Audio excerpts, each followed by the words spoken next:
کیا گوکھلا گیا اور حواس ختم ہو گئے کہ تمہارے کو اتنی چھوٹی سی بات سمجھ میں نہیں آتی کہ عرب کا بچہ 70 کے حصے کو جانتا ہے، اور ہم کہہ رہے ہیں کہ 70 ہمارے مارے گئے اور 70 تمہارے مارے گئے اور بدلہ برابر ہو گیا، اور تم کہہ رہے ہیں کہ بدلہ برابر نہیں ہوا۔ آپ نے فرمایا میں پھر کہتا ہوں کہ بدلہ ہرگز برابر نہیں ہوا، اور سن لو جن کو ہم نے مارا وہ جہنم میں گئے، جن کو تم نے مارا وہ جنت میں گئے، تو جنت میں جانے والے اور جہنم میں جانے والے ہرگز برابر نہیں ہو سکتے۔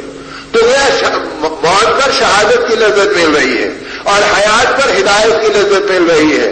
ہر دو عالم کے اندر اپنی زندگی کو ایمان کی محنتوں میں اور اللہ کی بندگی میں اور ان کی مرضی میں چلانا اور اس کی تربیت رمضان المبارک میں پانا اور باقی 11 مہینوں میں ان کیفیات کو بانٹنا، اب یہ صحابہ کرام کی زندگیوں کا گویا وہ سرمایہ بن گیا تھا، ان کی زندگیوں کی روح بن گئی تھی، اور اسی کے اوپر ان کے مرد بھی، ان کی عورتیں بھی، ان کے بچے بھی، ان کے بوڑھے بھی، ان کے پڑھے لکھے بھی، ان کے بے پڑھے بھی، ان کے مالدار بھی، ان کے غریب بھی، سب دین کی اور ایمان کی محنت میں اپنے آپ کو چلا رہے تھے اور اللہ کی مرضی کو پہچان کر اپنے آپ کو چل رہے تھے کہ بھئی اللہ کی مرضی کو پہچانو اور اللہ کی منشا پر اپنے آپ کو چلاؤ۔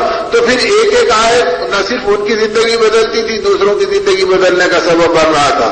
اب پورا قرآن پڑھنے کے بعد ہم نہیں بدل رہے ایک آیت کے اوپر زندگیوں کو، تو کیا بدلا دے؟ اب پورا قرآن ہم سن رہے ہیں، پورا قرآن ہم پڑھ رہے ہیں، لیکن پھر اس کے بعد میں وہی سوچ، وہی چاہت، وہی احساسات، وہی کینہ کپٹ، وہی زندگیوں کی قدورت، وہی اپنی ذاتی بڑائی کے جذبے، وہی اپنے شاہی وقار کے دھوکے ہماری زندگی کی بربادی کا سامان بنتے چلے جا رہے ہیں۔ تو اب یہ مبارک مہینہ ہم کو اس بنیاد کے اوپر دیا گیا کہ دیکھو یہ مہینہ وہ ہے کہ جو نیکیوں کا مہینہ ہے، اعمال کو بنانے کا مہینہ ہے، دعاؤں کی قبولیت کا مہینہ ہے۔ اب تم طاقت دعا کو اپنی زندگی میں پیدا کرو، اور دعا کی طاقت کے لیے دعوت دی گئی، عبادت دی گئی، ہدایت کی محنت دی گئی، تاکہ آدمی دعاؤں کی قبولیت کو پانے والا بنے۔ اب اگر وہ آ جائے زندگی میں تو پھر اللہ کی مددوں پر راضی رہنا اور اللہ کی مرضی پر اپنی مرضی کو قربان کرنا آدمی کے لیے آسان ہے۔ حضرت مالک بن دینار رحمۃ اللہ علیہ، جن کے دروازے کے اوپر وقت کے بادشاہ بھی آئے اور انہوں نے ان کو ایک نگاہ جی بھر کے دیکھنا بھی پسند نہیں کیا، اور جب بصرے کا بادشاہ چلے آیا تو اس وقت اس کے مشیروں نے کہا کہ کہاں جا رہے ہیں؟ کہا مالک بن دینار کے پاس جا رہا ہوں۔ کہا کہ وہاں جا کے کیا کرو گے؟ وہ تو تم آپ جیسوں سے ملاقات بھی پسند نہیں کریں گے۔ کہا نہیں وہ مجھے جانتے ہیں۔ اب وہ آئے اور آنے کے بعد جب بادشاہ وقت نے ملاقات کی تو آپ نے سلام کا جواب دیا، چہرہ پھیر لیا۔ جب چہرہ پھیر لیا تو مصاحبین نے کہا کہ ہم نے پہلے ہی کہا تھا کہ دیکھو یہ تو آپ کو وہ بھی نہیں لگائیں گے۔ تو فرمایا نہیں انہوں نے ابھی مجھے پہچانا نہیں، جب پہچان لیں گے کہ میں وقت کا بادشاہ ہوں اور ملنے کے لیے آیا ہوں تو پھر وہ میرا خیال کریں گے۔ تو اس کے بعد ایک دم مالک بن دینار رحمۃ اللہ پلٹے اور فرمایا کہ اے انسان میں تجھے جانتا ہوں اور تجھ سے زیادہ تجھ کو پہچانتا ہوں۔ دنیا میں آنے سے پہلے تو ایک ناپاک قطرہ تھا، اور اب اللہ پاک نے اپنی قدرت سے تجھے ایک جسم دے کر تیری ستاری کا معاملہ کیا اور اپنے اندر خون کی اور پیپ کی اور غلاظت کی پوٹلیاں لیے لیے پھرتا ہے۔ اب تیری حقیقت اس کے علاوہ اور کیا ہے؟ کل کو خبر میں جائے گا تو کیڑے کھا کر تیرے اس بدن کی ساری شان شوکت کو ختم کریں گے، اس سے بڑھ کے تیری کوئی حیثیت نہیں ہے، میں تجھے خوب پہچانتا ہوں۔ تو اللہ والوں کا کہنا کسی کو رذیل کرنے کے لیے نہیں ہوتا اور رسوا کرنے کے لیے نہیں ہوتا، اس کے پیچھے اخلاص کے پہاڑ ہوتے اور اس کے پیچھے اللہ کے تعلق کے سمندر ہوتے۔ تو نتیجہ یہ تھا کہ اس کہنے کے ساتھ ہی اس بادشاہ کا دل کانپ گیا، اس کا بدن تھر تھرا گیا، اس کی آنکھوں سے آنسو بہنے لگے۔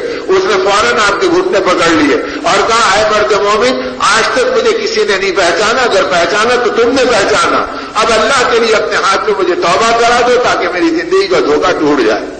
تو جب زندگی کے اندر ایمان بنتا ہے تو ایمان والی زندگی پر اللہ دوسروں کے ایمان کو بھی طاقت دیتے ہیں اور دوسروں کی زندگی کو بھی ہدایت کے راستے پہ ڈالتے ہیں۔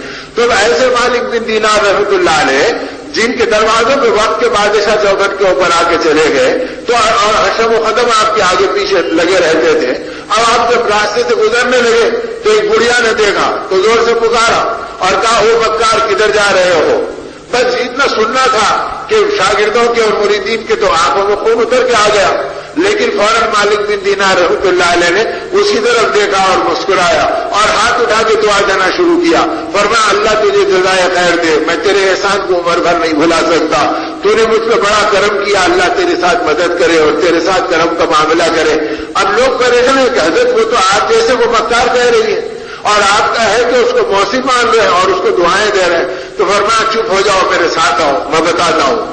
اور گھر لے کے آئے. فرمایا کسی نے مجھے پیر کہا, کسی نے مجھے بزرگ کہا, کسی نے مجھے شیخ کہا, کسی نے مجھے قطب کہا, کسی نے مجھے ولی کہا, اور یہ کہہ کر اگر میرے نفس کو غذا پہنچاتے رہے. یہ پہلی ملی جس نے میرے نفس کی اصلاح کر دی اور میرے لیے توبہ کے دروازے کو کھلوانے کا سبب بن گئی.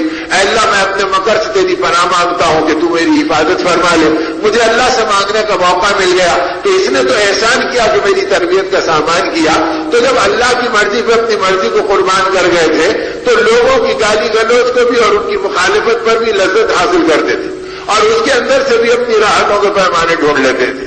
باعزید بستانی رحمۃ اللہ علیہ پر راستے سے جا رہے ہیں, کسی نے کوڑا کرکٹ بھیج دیا, آپ نے بدن جھٹکا, آگے بڑھ گئے.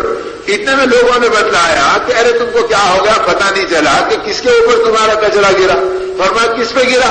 تو کہا کہ اللہ کا ولی, زمانے کا گویا وقت کا اللہ کا محبوب بندہ, اور وہ تمہارے گھر کے سامنے سے چلا اور تم نے پورا ایسے وقت پہ ڈالا اور وہ گرد و غبار اور کچرا ان کو پڑ گیا.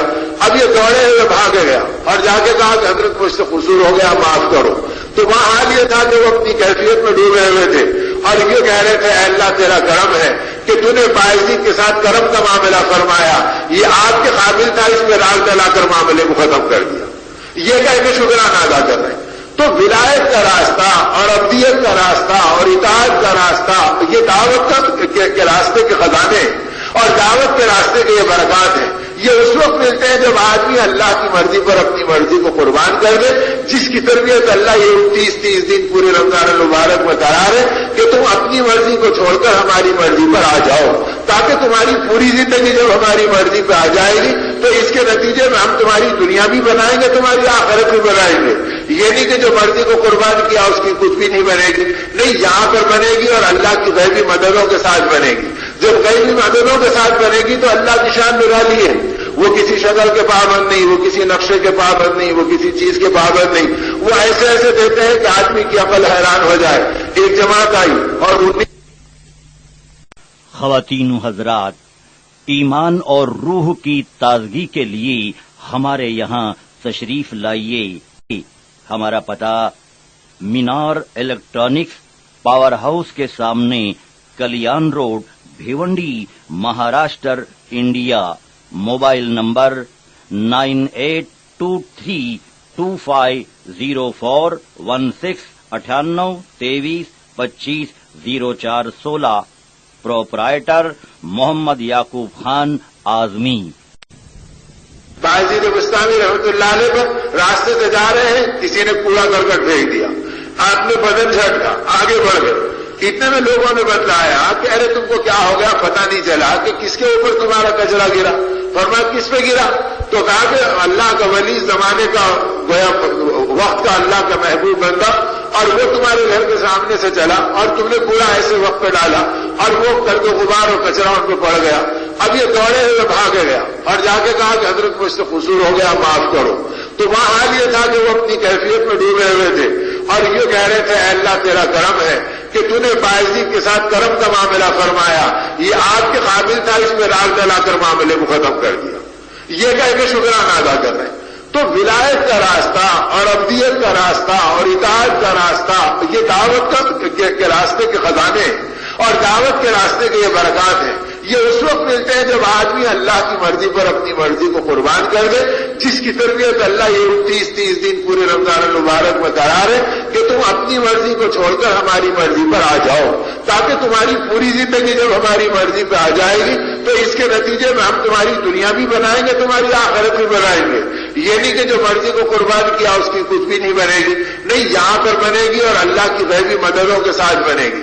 جب غیبی مددوں کے ساتھ بنے گی تو اللہ کی شان نرالی ہے.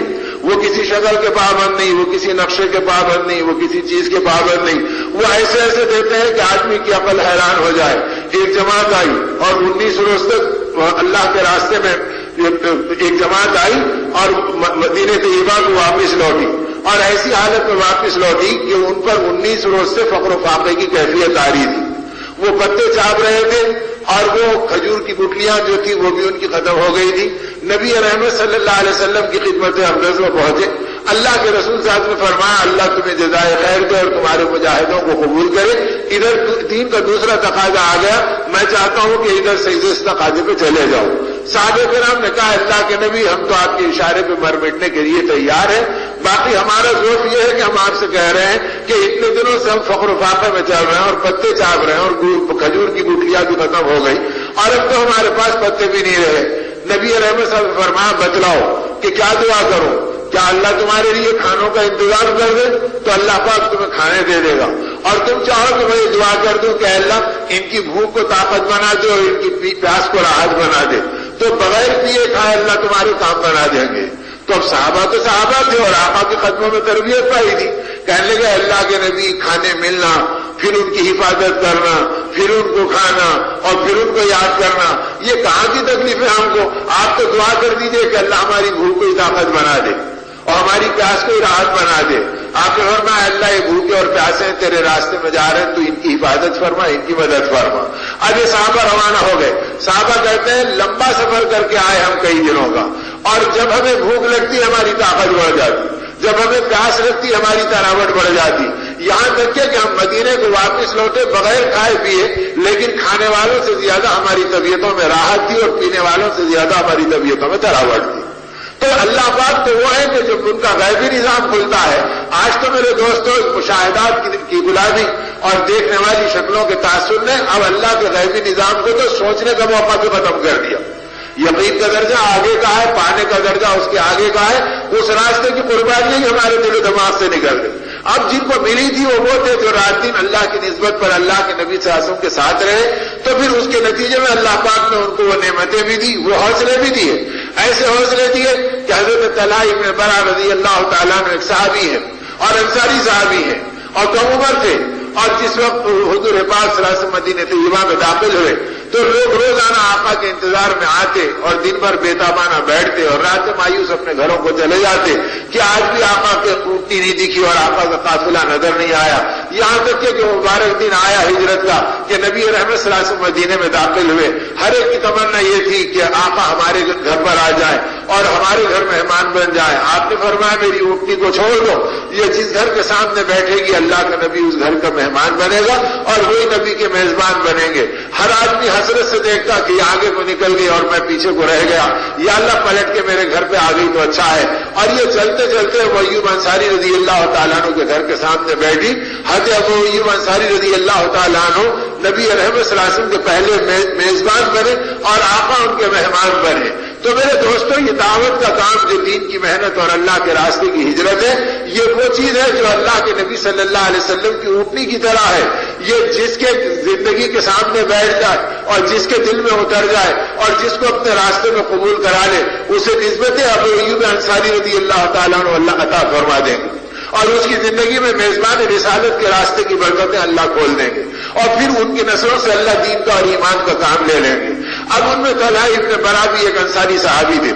اب وہ آئے، کم عمر تھے، کبھی آقا کو ہاتھوں کو بوسہ دیتے، کبھی ہاتھ لے کے چہرے پہ مل لیتے، کبھی آپ کے جسم مبارک سے لپٹ جاتے، کبھی آپ کے آگے پیچھے گویا والے آنا پھرتے اور یہ فرماتے ہیں اللہ کے نبی میری جان بھی آپ پر قربان ہو، میرا مال بھی آپ پر قربان اور میری زندگی بھی آپ پر نثار، بس آپ جو کہہ دیں گے وہ کروں گا۔ حضور پاک صلی اللہ علیہ وسلم نے ان کی محبت کو دیکھا تو فرمایا اچھا اگر یہ بات سچی ہے کہ جو میں کہوں تم کرنے کے لیے تیار ہیں تو جاؤ اور اپنے باپ کا سر کاٹ کر لے آؤ۔ یہ کہتے ہی وہ تیزی سے اٹھے اور اپنی تلوار کو نکالا۔ رحمت عالم صلی اللہ علیہ وسلم نے روک دیا اور فرمایا یہ صرف ایک امتحان تھا، میں رشتوں کو قطع کرنے کے لیے نہیں آیا، میں رشتوں کو ملانے کے لیے آیا ہوں، میں باپ بیٹے کو جدا کرنے کے لیے نہیں آیا ہوں، میں ان کے ذریعے سے ہزاروں یتیموں کا حق ادا کرنے اور بیواؤں کا راستہ بتلانے اور اولاد و ماں باپ میں محبتوں کا راستہ بتلانے کے لیے بھیجا گیا ہوں، آؤ بیٹھ جاؤ میری سنو۔ یہ کہہ کر آپ نے حضرت طلحہ کو روک لیا۔ اب حضرت طلحہ کی محبت اور ان کے والہانہ عشق اور دیوانگی کی کیفیت کو صحابہ دیکھتے، نبی رحمت صلی اللہ علیہ وسلم بھی اس کے اوپر بڑی مسرت کا اظہار فرماتے۔ اللہ کی کرنی ہے کہ بھری جوانی میں بیماری آئی۔ اب جب بیماری آئی اور حضور اکرم صلی اللہ علیہ وسلم کو پتا چلا کہ طلحہ بیمار ہو گئے تو آپ نے 3 میل کا سفر کیا اور مسجد نبی سے مسجد قباء تک گئے اور جانے کے بعد وہاں آپ نے طلحہ کی عیادت کی۔ اب حضرت طلحہ کی لذت اور عزت اتنی بڑھ گئی کہ وہ یہ کہہ رہے ہیں کہ بیماری ایسی 1000 مجھ پر آ جائے تو کوئی بات نہیں، جس کے نتیجے میں آقا کا دیدار مجھے ہو رہا اور آقا میرے پاس میری خیریت پوچھنے کھڑے ہیں، اس سے بڑی میرے لیے لطافت اور راحت کی چیز کیا ہو۔ نبی پاک صلی اللہ علیہ وسلم نے حوصلہ دیا، تسلی دی اور نبوت کی نگاہ ٹاڑ گئی۔ باہر آنے کے بعد آپ نے فرمایا کہ دیکھو طلحہ کی یہ بیماری موت کے آثار بتلا رہی ہے، ہو سکتا ہے کہ اس بیماری کے اندر ہی دنیا سے رخصت ہو جائے، اگر ایسا ہو تو مجھے اطلاع دینا تاکہ پھر میں مدینے سے قباء کو آؤں اور آ کر ان کے جنازے کی نماز پڑھاؤں اور ان کے دفنانے میں شریک رہوں۔ یہ کہہ کر آپ ساتھیوں سے چپکے سے کہہ کے چلے گئے۔ ادھر حضرت طلحہ کہتے ہیں کہ جب ان کو تھوڑا سا ہوش پڑا تو انہوں نے آقا کی آمد کی اس خوشی پر ویسے ہی بے قرار تھے۔ ساتھیوں نے کہا کہ طلحہ تمہارے کیا نصیبے ہیں کہ رحمت عالم صلی اللہ علیہ وسلم تمہاری عیادت کو آئے اور تمہاری خیریت پوچھی۔ تو طلحہ نے ان ساتھیوں کا ہاتھ پکڑ لیا اور یہ فرمایا کہ دیکھو ہو سکتا ہے کہ بیماری کے اندر میں اللہ کا پیارا ہو جاؤں اور دنیا سے رخصت ہو جاؤں، تو میں تم کو اس بات کی وصیت کرتا ہوں کہ میرے مرنے کی اطلاع آقا کو ہرگز نہیں کرنا اور میرے جنازے میں آنے کی تکلیف آقا کو بالکل نہیں دینا۔ رات تم میرے جنازے کو دفنانے کی فکر کرو، اس لیے کہ قباء کے اور مدینے کے درمیان میں یہودیوں کی بستی ہے، اگر آقا آئیں گے اور رات کا وقت ہوگا تو دشمن کو تکلیف پہنچائیں گے، تو میری طرف سے آقا